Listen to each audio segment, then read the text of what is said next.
ಇನ್ನು ಕೋಲಾರದಲ್ಲಿ ನಡೆದಂತಹ ಪ್ರಚಾರದಲ್ಲಿ ಗೈರಾಗಿದ್ದಾರೆ ಸಚಿವ ಕೆಎಚ್ ಮುನಿಯಪ್ಪ.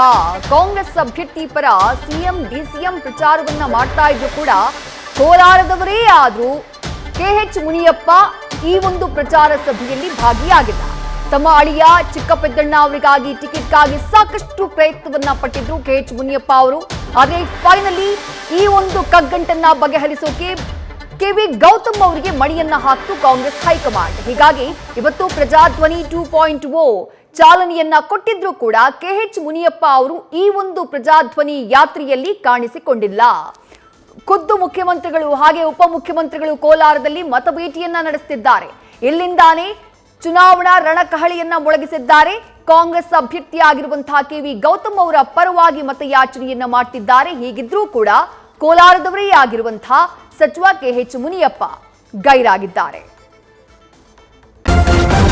ನ್ಯೂಸ್ ಫಸ್ಟ್ ನಿರ್ಭೀತಿಯಿಂದ ನಿಮ್ಮ ಪರವಾಗಿ.